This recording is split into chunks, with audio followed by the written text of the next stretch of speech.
It was meant to be a summer of royal triumph, a season for feel-good headlines, grand public celebrations, and reaffirmed tradition.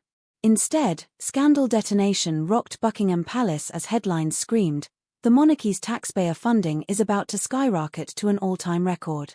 The staggering figure of £132 million per year, set against the bleak backdrop of a national cost-of-living crisis, has ignited what critics are calling the greatest crisis of legitimacy for the royal family in modern history.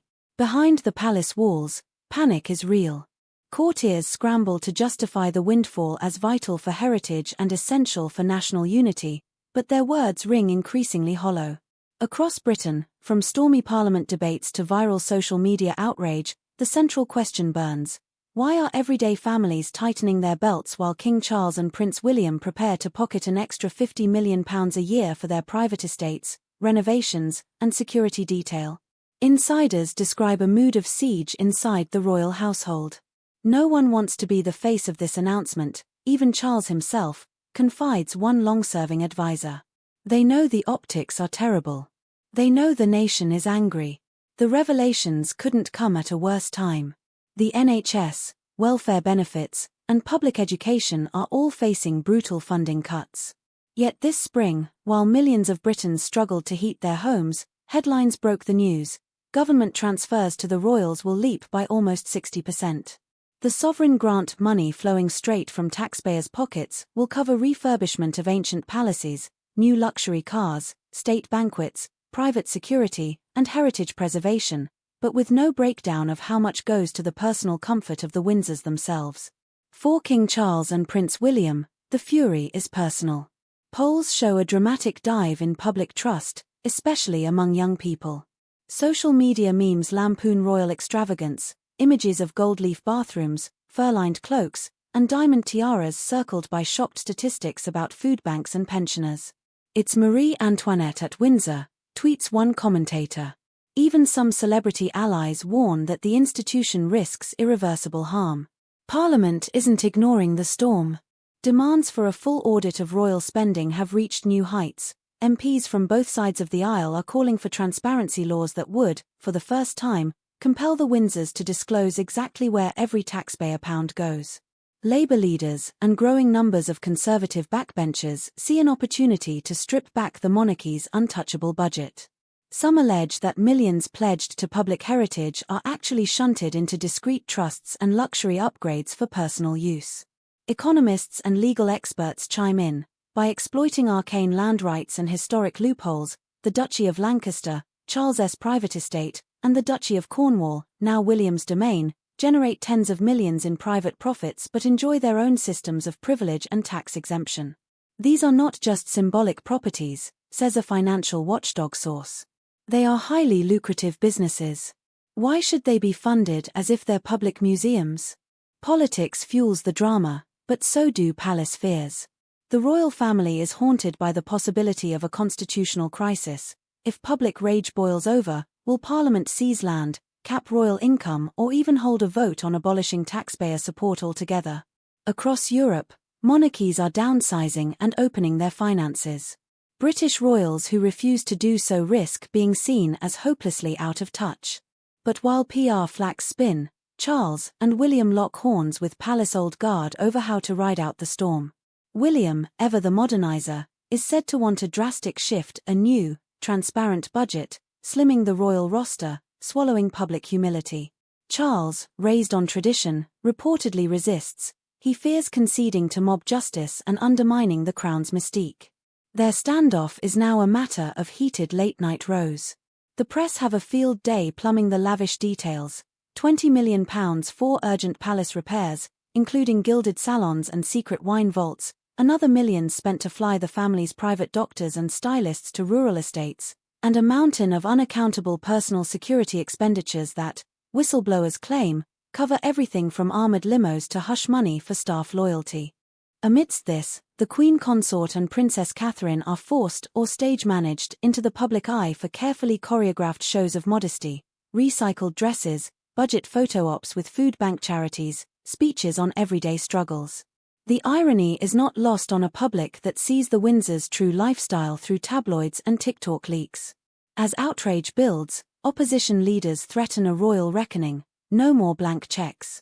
Campaigners organize daily protests, cut the crown hashtags trend non-stop, and palace watchers openly speculate about the first real push to dismantle sovereign grants since the Windsor era began. The family's old tactics, regal silence, lofty pronouncements, staged charity gestures, feel increasingly weak.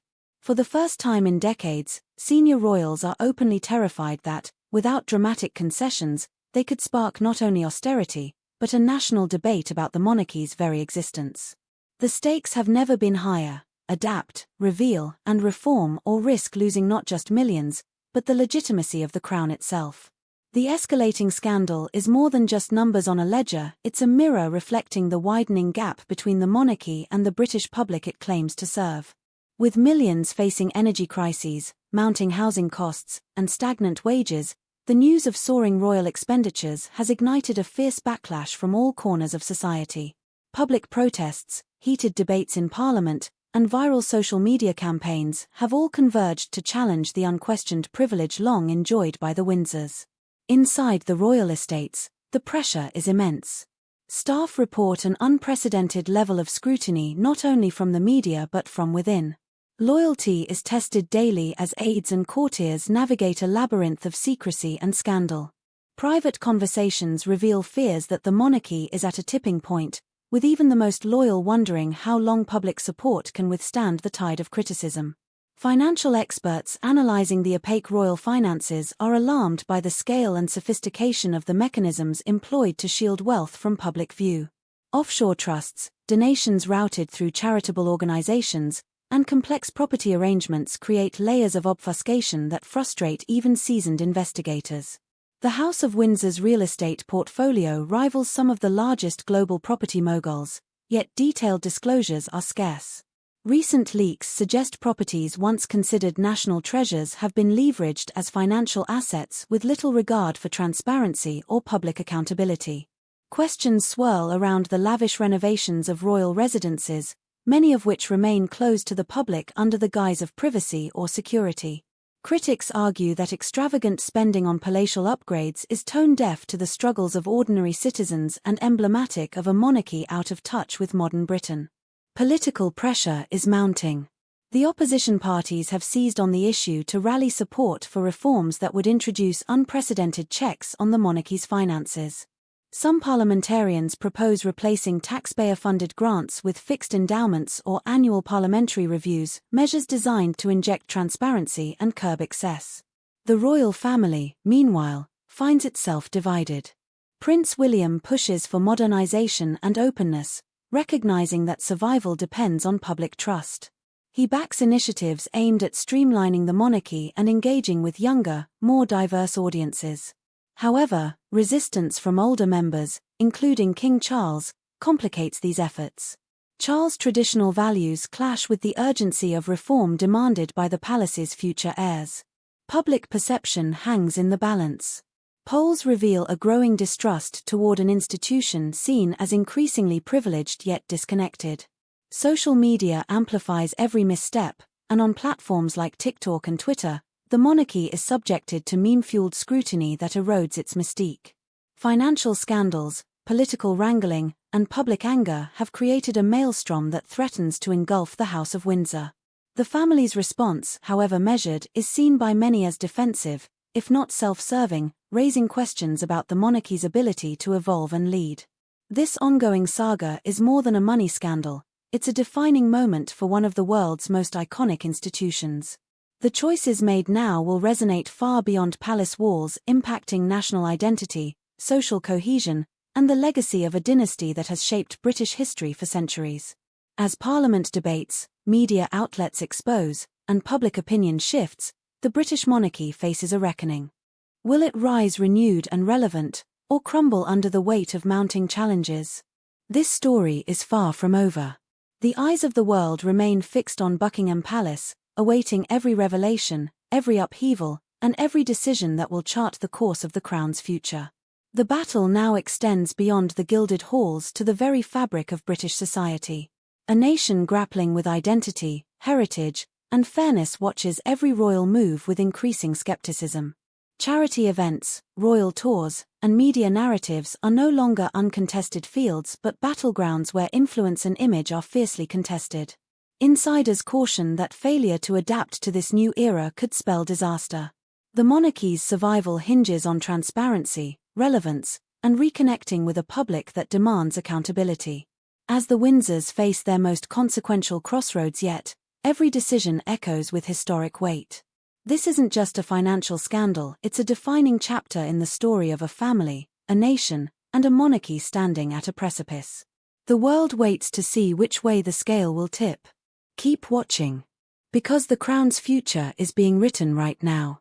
Behind the scenes, the palace is bracing for blowback. Consultants and PR teams scramble to devise damage control plans.